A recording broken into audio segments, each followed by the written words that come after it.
विधवा प्रेग्नेंट ननद।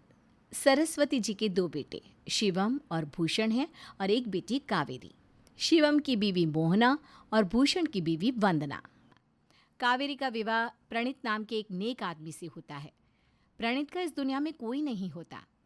एक दिन अचानक प्रणीत की मौत हो जाती है, जिस दौरान कावेरी प्रेग्नेंट होती है। अब बेचारी बेसहारा बेबस प्रेग्नेंट कावेरी अपने मायके लौट आती है। तभी हे भगवान, ये क्या हो गया? मेरी बेटी के भाग्य में ही ऐसा होना था क्या? एक तो गर्भवती, ऊपर से विधवा हो गई। अब ये बच्चा अपने बाप को कैसे देख पाएगा? बहुत बुरा हुआ। भगवान प्रणीत भाई की आत्मा को शांति दे। रो मत कावेरी, हम दोनों हैं ना तुम्हारी प्यारी भाभियाँ। किस्मत में अक्सर हमें ऐसे मोड़ों से गुजरना पड़ता है जिनके बारे में हमने कभी बुरे सपने में भी नहीं सोचा होता। हाँ कावेरी, इस मोड़ से भी गुजर जाएंगे हम। अब जो जा चुका है उसे वापस थोड़ी ना ला पाएंगे। लेकिन भैया, मेरी गृहस्थी उजड़ गई। मेरा सुहाग मुझसे कोसों दूर चला गया, इतनी दूर कि अब मैं चाह कर भी उसे वापस नहीं पा सकती। अब जब ये नन्ही जान इस दुनिया में आएगी तो ये किसे अपना पिता कहेगी? बोलिए ना भैया। कावेरी बिटिया, संभालो अपने आप को। कावेरी, वक्त के साथ सब ठीक हो जाएगा, हिम्मत रखो। कावेरी रात भर सो नहीं पाती और कई दिनों तक वो रोती ही रहती है। उससे उसका मंगलसूत्र, चूड़ियाँ, झुमके, पायल सब छीन लिया जाता है और वो सफ़ेद साड़ी में ही रहने लगती है। एक हफ्ता गुजर जाता है। कावेरी को यूं दिन रात रोते देख उसकी दोनों भाभियां और भाई। कावेरी, बस हो गया अब। माना तुम्हारा पति चल बसा है, पर अब किसी जोगन की तरह आंसू की बाल्टियां कब तक भरती रहोगी? वही तो, अरे दिन के 24 घंटे बस रोना धोना। ऐसे में घर में लक्ष्मी नहीं पनौती आती है, पनौती।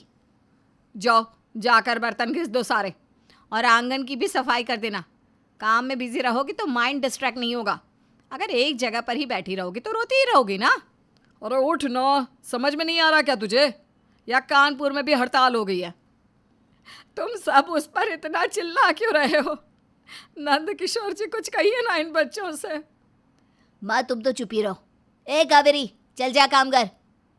वंदना कावेरी को जबरदस्ती हाथ पकड़कर रसोई में धकेलती है और कावेरी से ढेर सारा काम करवाती है। बेचारी कावेरी रोते हुए ही सारा काम करती है।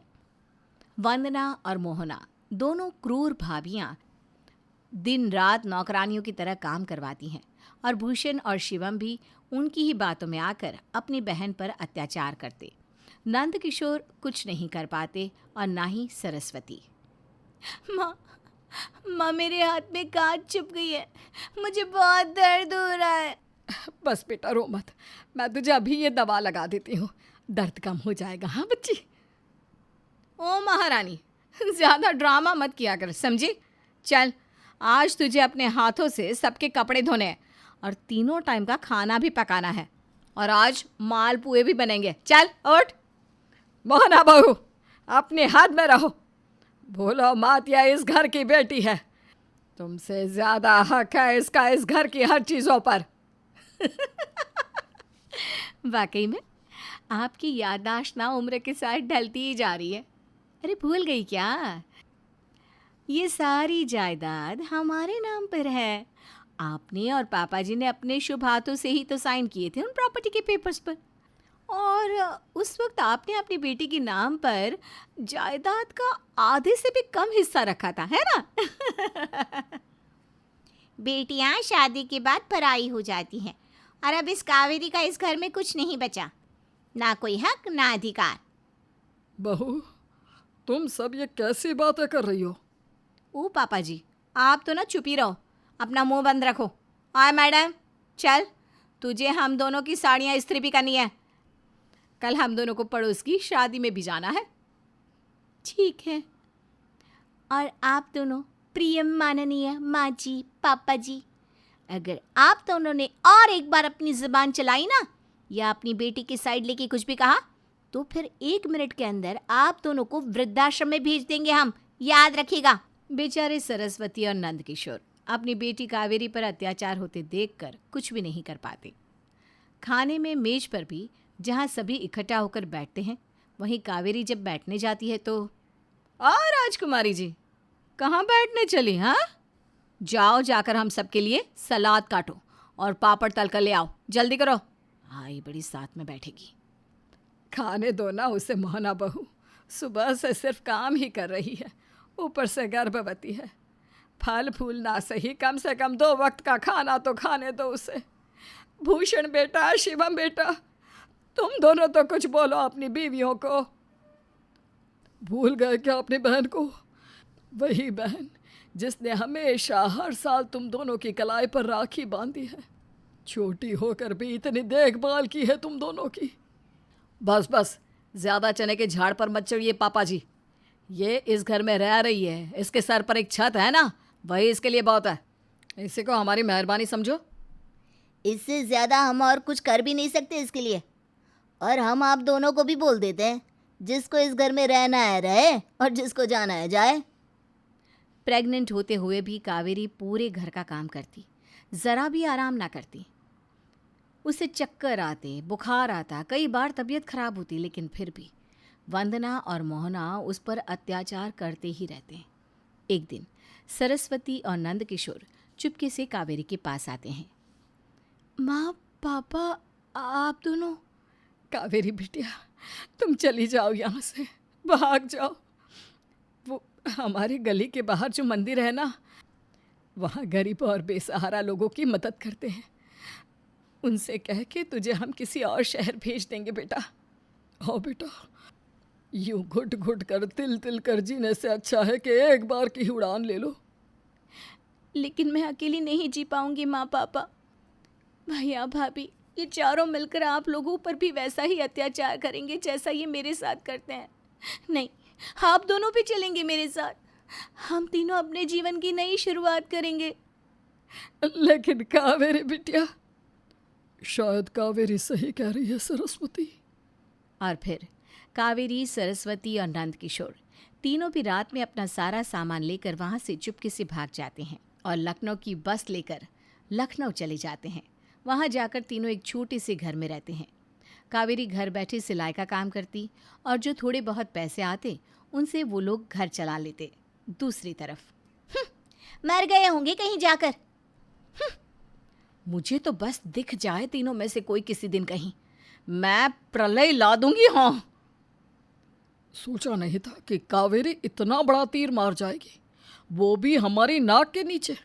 हमें तो खबर भी नहीं पड़ी। खैर, अब हमें उन तीनों से कोई वास्ता नहीं रहा। वो लोग जिए या मरे, उनकी किस्मत। और नहीं तो क्या। समय बीतता जाता है। कावेरी के 9 महीने पूरे हो जाते हैं और वो एक नन्हे से प्यारे से बेटे को जन्म देती है, जिसका नाम रखती है कुंदन। कावेरी अपनी टेलरिंग शॉप खोलकर पैसे कमाती और कुंदन सरस्वती और नंद किशोर को संभालती। करम अपनी उल्टी दिशा फेरते हैं और एक रात अचानक से भूषण और शिवम की कार एक ट्रक से टकराती है और खाई में गिरकर उन दोनों की मृत्यु हो जाती है। अब बेसहारा मोहना और वंदना दोनों को भी अपने मायके लखनऊ के लिए निकलना पड़ता है, पर वहां जाने के बाद दोनों की भाभियां उन्हें घर पर रखने से इनकार कर देती है और वो दोनों यहाँ से वहां दर दर भटकने लगती हैं। मेरी भाभीयों ने तो मेरे ही मुंह पे दरवाज़ा बंद कर दिया। अब हम कहाँ जाएंगे वंदना? दोनों विधवा देवरानी जिठानी तपती धूप में चक्कर खाकर गिर जाती है और जब उन्हें होश आता है तब वो अपने आप को कावेरी के घर में पाती है। कावेरी, माँ जी, पापा जी, हम दोनों यहाँ कैसे? कावेरी उन्हें सब कुछ बताती है कि कैसे उन्हें सड़क पर बेहोश पड़ा देखा और फिर घर लाया गया। वंदना और मोहना दोनों को अपने किए कराए पर बहुत पछतावा महसूस होता है। हमें माफ़ कर दो कावेरी, हमें हमारे बुरे कर्मों की सज़ा मिल गई। जिस जगह पर तुम थी, हम आज उसी जगह पर है। तुम चाहती तो अपना बदला पूरा करने हमें वहीं बेहोश छोड़ देती, लेकिन तुमने ऐसा नहीं किया। एक विधवा प्रेग्नेंट ननद पर हमने कितने अत्याचार किए, उसकी सज़ा हमें मिल भी गई। बेमन ही सही, लेकिन हो सके तो माफ़ कर दो कावेरी। ऐसा मत कहिए भाभी। भले ही आज हम सबके साथ भूषण भाई और शिवम भाई मौजूद नहीं है, लेकिन इससे हम लोगों के बीच का रिश्ता नहीं टूटेगा, कभी नहीं। कावेरी दोनों भाभियों को माफ़ कर देती है और सभी एक साथ खुशी से रहने लगते हैं।